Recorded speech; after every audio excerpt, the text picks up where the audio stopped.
नमस्कार छात्र मित्रों, मैं श्री एम.बी. पाटिल सर, श्री शिवाजी विद्यालय महागांव, तहसील गडिंग्लज, जिला कोल्हापुर। तो बच्चों, आज की इस वीडियो में हम सर्वनाम इस घटक का अध्ययन करेंगे। पिछले वीडियो में हमने सर्वनामों के भेदों में से पहला प्रकार अर्थात पहला भेद पुरुषवाचक सर्वनाम का अध्ययन किया है। आज हम सर्वनाम इस घटक के अंतर्गत सर्वनाम का दूसरा प्रकार अर्थात सर्वनाम का दूसरा भेद निश्चयवाचक सर्वनाम इस घटक का अध्ययन इस वीडियो के अंतर्गत करेंगे। तो चलो बच्चों, पहले हम देखेंगे निश्चयवाचक सर्वनाम की परिभाषा क्या है। तो देखो बच्चों, जिस सर्वनाम शब्द से पास की अथवा दूर की, हमारे पास की अथवा हमसे दूर की निश्चित वस्तु का बोध होता है। देखो, इसमें बहुत जरूरी शब्द है निश्चित, पास की अथवा दूर की, पास की अथवा दूर की निश्चित वस्तु का। यह निश्चित शब्द महत्वपूर्ण है और वस्तु भी शब्द महत्वपूर्ण है। निश्चित वस्तु का बोध होता है, उसे निश्चयवाचक सर्वनाम कहते हैं। यही परिभाषा हम उदाहरणों के द्वारा समझने का प्रयास करेंगे। तो देखो बच्चों, पहला उदाहरण, ये गेहूं के दाने हैं। तो इस वाक्य में ये गेहूं के दाने हैं, इस वाक्य में ये जो सर्वनाम शब्द है वह निश्चित वस्तु दिखा रहा है। मतलब कौन से दाने गेहूं के, तो यही दाने, ये दाने, ये गेहूं के दाने हैं। तो ये गेहूं, यह गेहूं के दाने, यह निश्चित वस्तु ये शब्द से अर्थात ये सर्वनाम शब्द से दिखाई गई है।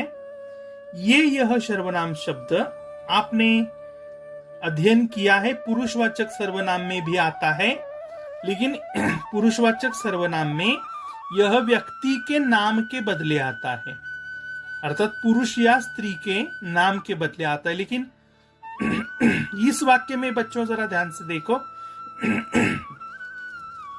गेहूं के दाने व्यक्ति नहीं है, गेहूं के दाने व्यक्ति नहीं है, अर्थात स्त्री या पुरुष नहीं है, वह वस्तु है। गेहूं के दाने वस्तु है। तो वस्तु को, निश्चित वस्तु को दिखाने का काम ये शब्द कर रहा है और इसलिए ये का यहां प्रकार है निश्चयवाचक सर्वनाम। अगर वह व्यक्ति के बारे में आया होता तो पुरुषवाचक सर्वनाम होता, लेकिन यहाँ वस्तुओं के बारे में ये शब्द आया है। वस्तु, निश्चित वस्तु दिखाने का काम ये सर्वनाम शब्द कर रहा है और इसलिए ये सर्वनाम शब्द निश्चयवाचक सर्वनाम कहलाता है। दूसरा उदाहरण देखिए, यह मेरा घर है। आप सोचिए कौन सा होगा निश्चयवाचक सर्वनाम। तो यहाँ यह मेरा घर है, निश्चित घर दिखाने का काम यह सर्वनाम शब्द कर रहा है और घर व्यक्ति नहीं है, वस्तु है, और इसलिए यह सर्वनाम शब्द निश्चित वस्तु दिखा रहा है और इसलिए वह निश्चयवाचक सर्वनाम है। उसी प्रकार तीसरे उदाहरण में देखिए, वह कमीज तुम्हारा है।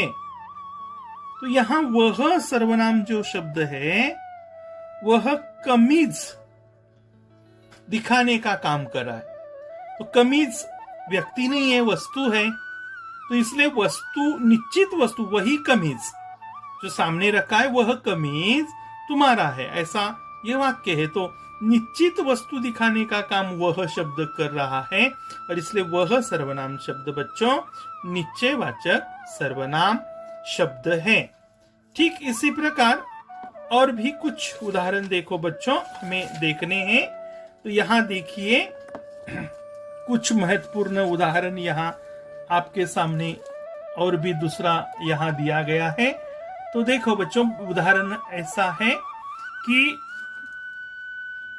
वे फल खट्टे हैं, जो हमसे जरा सा दूर रखे हैं ना, वे फल खट्टे हैं। इसमें वे जो शब्द है, वे सर्वनाम शब्द फल दिखाने का काम करा, और फल आपको मालूम है व्यक्ति नहीं है, वस्तु है, और इसलिए वे सर्वनाम शब्द बच्चों निश्चयवाचक सर्वनाम है। तो यही जानकारी यहां दी गई। ऊपर के उदाहरणों में अभी जो 4 हमने उदाहरण देखे, उसमें पहले उदाहरण में ए, दूसरे उदाहरण में यह, तीसरे उदाहरण में वह, चौथे उदाहरण में वे, तो ये सर्वनाम शब्द निश्चित वस्तु का बोध करा रहे हैं। किसका बोध करा रहे बच्चों? निश्चित वस्तु का बोध करा रहे हैं, इसलिए वे हैं निश्चयवाचक सर्वनाम।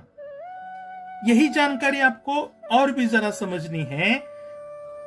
ये, यह, वह, वे, ये सर्वनाम अगर ये शब्द यानी यहां लिखे देखो, अगर यह, ये, वह, वे, मतलब यह, ये, वह, वे, ये सर्वनाम शब्द वाक्य में व्यक्ति के बारे में जब प्रयोग होते हैं, व्यक्ति के बारे में जब प्रयोग होते हैं, तो वे पुरुषवाचक सर्वनाम होते हैं। वस्तु के बारे में जब प्रयोग होते हैं, तो उन्हें निश्चयवाचक सर्वनाम होते हैं। यह अंतर आपको समझना है। ये समझाने के लिए मैंने आपको यहाँ आपके सामने 2 उदाहरण दिए हैं। जरा सा इन 2 उदाहरणों का बच्चों अध्ययन कीजिए। यहाँ देखो, ये छात्र हमारे विद्यालय के हैं, तो यहाँ ये शब्द आया है। अब देखो, ये निश्चयवाचक सर्वनाम है क्या? इस वाक्य में नहीं है, क्योंकि ये छात्र इस संज्ञा के बारे में आया है, और छात्र कौन है आप जानते हैं। छात्र क्या है? वस्तु नहीं है, व्यक्ति है, व्यक्ति। और इसलिए व्यक्ति के बारे में जब यह, ये, वह, वे, ये सर्वनाम आते, मतलब यह सर्वनाम, ये सर्वनाम, वह सर्वनाम, वे सर्वनाम, ये 4 सर्वनाम शब्द अगर व्यक्ति के बारे में आते हैं, तो वे पुरुषवाचक सर्वनाम होते हैं। जैसे कि यहाँ आपको यहाँ दिया है कि यहाँ इस वाक्य में ये जो है वह पुरुषवाचक सर्वनाम है।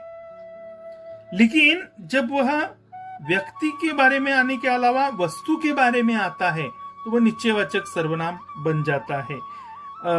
अगर यहाँ देखना है तो इस प्रकार से ये उदाहरण आपको अलग से देना होगा कि ये किताबें किसने रखी है, किसने रखी है। अगर हमने यह उदाहरण लिया तो बच्चों इसमें भी ये शब्द आया है, देखो सर्वनाम शब्द, लेकिन यहां ये पुरुषवाचक है, लेकिन यहां ये शब्द क्या है? निश्चयवाचक सर्वनाम। क्योंकि किताबें इस वस्तु को दिखा रहा है, निश्चित वस्तु को दिखा रहा है। ये किताबें किसने रखी है, तो निश्चित वस्तु को दिखा रहा है ये, इसलिए इस वाक्य में लाल रंग की अर्थात शाही से लिखे हुए इस वाक्य में ये शब्द निश्चयवाचक सर्वनाम है। उसी प्रकार देखो, वे हमारे गांव के लोग हैं, यहां वे शब्द पुरुषवाचक सर्वनाम है। यहां उत्तर भी लिखा है, देखो वे शब्द पुरुषवाचक सर्वनाम है, क्योंकि ये लोगों के बारे में आया है। वे हमारे गांव के लोग हैं, लोग ये व्यक्ति है, तो पुरुषवाचक सर्वनाम। अगर यही वे शब्द ऐसा होता वाक्य में प्रयोग, अर्थात वे आम मीठे हैं,